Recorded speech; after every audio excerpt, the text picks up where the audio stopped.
¿Existe el racismo a la inversa? No, ya lo he explicado muchas veces. El racismo es detestar a alguien por lo que percibes como su raza. No, ni siquiera detestarlo, fíjate. Calificar a alguien, sacar conclusiones sobre las capacidades o las cualidades físicas, emocionales, morales e intelectuales de una persona basado en la raza que percibes. Si ves un asiático y concluyes que es bueno para las matemáticas, o un indostano y ves que concluyes que es bueno para las matemáticas, es racista.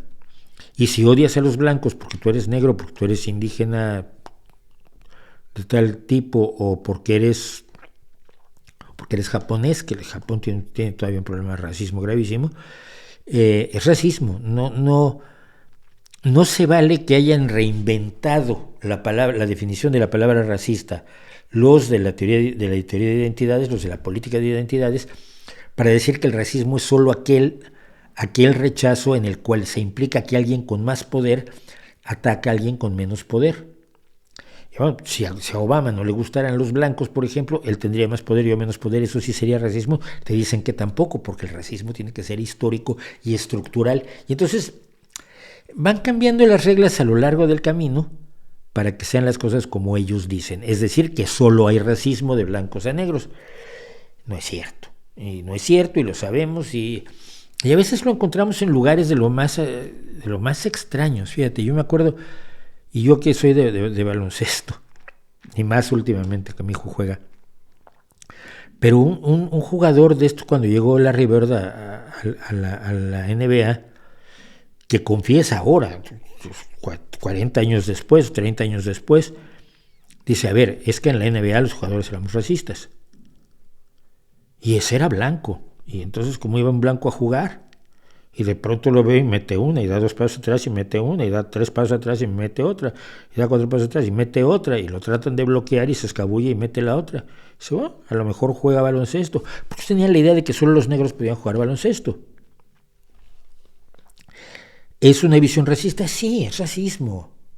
No existe el racismo inverso, porque el racismo no es en una sola dirección. Esa es una teoría sociológica absolutamente sacada de la manga que no tiene sustento en la realidad. Si tú como indígena odias a los blancos, tú eres racista. Si tú como blanco odias a los indígenas, eres racista.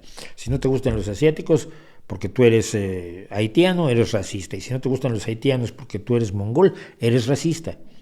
El racismo es el juzgar a la gente por su aspecto externo y lo que percibes como raza que no lo es,